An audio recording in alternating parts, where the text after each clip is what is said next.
మనకు స్వాతంత్రం వచ్చినప్పుడు 500కు పైగా రాజ్యాలు ఉండేవి. ఇప్పుడు 28 రాష్ట్రాలు ఉన్నాయి. ఇవి ఇలా విడిపోవడానికి చాలా కారణాలు ఉన్నాయి. భాష, వివక్ష చూపించడం, అభివృద్ధి ఒకే ప్రాంతంలో ఎక్కువగా చేయడం, సాధారణంగా ఇలాంటివే కారణంగా ఉంటాయి. కానీ రాష్ట్రం విడిపోవడానికి ఎలుకలు, వెదురు బొంగులు కారణం అయితే, అవును, మన దేశంలోని ఒక రాష్ట్రం విడిపోవడానికి ఎలుకలు, వెదురు బొంగులు కారణం అయ్యాయి. ఆ రాష్ట్రం ఈశాన్య రాష్ట్రాల్లో ఒకటైన మిజోరం. హాయ్, నా పేరు లిబ్నా లక్వరం. ఈ వీడియోలోకి మీకు స్వాగతం. అది 1958వ సంవత్సరం. మిజోరం అప్పట్లో అస్సాం రాష్ట్రంలో భాగంగా ఉండేది. ఇక్కడ ఎక్కువగా వెదురు పండేది. ఆ పండే వాళ్లకు సమస్యగా ఉండేది. ఆ సమస్య వాళ్లకు మౌతం రూపంలో వచ్చేది. ఇంతకీ మౌతం అంటే ఏంటి? వెదురు పంట ఉన్న దాదాపు అన్ని ఈశాన్య రాష్ట్రాలలో ఈ మౌతం వస్తుంది. వెదురు చెట్లకు పూత పూసే సీజన్ను మౌతం అని అంటారు. ఆ పూలు పండ్లుగా మారాక కొన్నాళ్ళకు ఆ చెట్టు చనిపోతుంది. అలాగే ఆ పండ్ల నుంచి గింజలు వస్తాయి. ఆ గింజల నుంచి వెదురు మొక్క వస్తుంది. ఇది ప్రతి 48-50 సంవత్సరాలకు ఒకసారి జరిగే ప్రక్రియ. అది వస్తుంది అనగానే అక్కడి ప్రజలు భయపడిపోయేవారు. దీని గురించి మిజోరంలోని పెద్దలు అప్పటి గవర్నమెంట్ ను రిక్వెస్ట్ చేశారు. కానీ వాళ్ళు ఆ ప్రాబ్లంను చిన్నదిగా చూసి అసలు పట్టించుకోలేదు. ఆ నిర్లక్ష్యమే అస్సాం మ్యాప్ ను మార్చేసింది. అయితే ఇందులో సమస్య ఏంటి?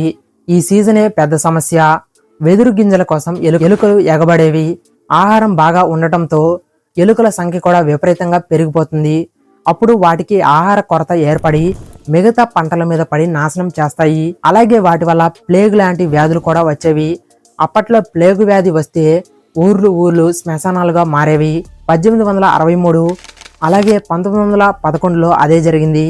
దీనిని దృష్టిలో పెట్టుకుని మిజోరం వాళ్ళు 1958లో ఆ మౌతం వస్తుందని అంచనా వేసి దీనిని తగ్గించేందుకు నివారణ చర్యలు తీసుకోవాలని అస్సాం గవర్నమెంట్ ను రిక్వెస్ట్ చేశారు. కానీ అప్పటి గవర్నమెంట్ ఇవన్నీ గిరిజనుల మూఢనమ్మకాలు అని లైట్ తీసుకొని పట్టించుకోలేదు. మిజోరం వాళ్ళు అంచనా వేసినట్లుగానే 1958-59 సంవత్సరాల మధ్య మౌతం వచ్చింది.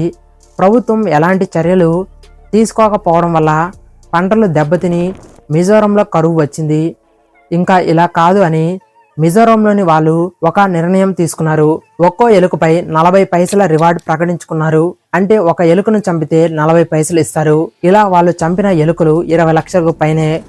ఇంత జరిగినా కానీ స్టేట్ అలాగే సెంట్రల్ గవర్నమెంట్ అంతంత మాత్రంగానే చర్యలు తీసుకుంది.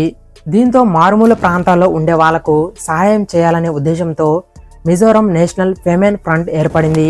అది తర్వాత ప్రత్యేక రాష్ట్ర సాధన లక్ష్యంగా మిజోరం నేషనల్ ఫ్రంట్ గా మారింది. అలాగే ప్రత్యేక రాష్ట్రం కోసం పోరాటం మొదలుపెట్టారు. ఈ పోరాటం దాదాపు 20 సంవత్సరాలు కొనసాగింది. 1966లో ఈ ఉద్యమం ఊపందుకుంది. సైన్యంపై నేషనల్ ఫ్రంట్ వేర్పాటువాదులు తీవ్రంగా పోరాటం చేశారు. 1971లో మిజోరంను కేంద్రపాలిత ప్రాంతంగా ప్రభుత్వం ప్రకటించింది. అయినా కానీ రాష్ట్ర సాధన కోసం వాళ్ళ పోరాటం ఆపలేదు. చివరికి 1986లో మిజోరం నేషనల్ ఫ్రంట్తో సెంట్రల్ గవర్నమెంట్ శాంతి ఒప్పందం చేసుకుంది.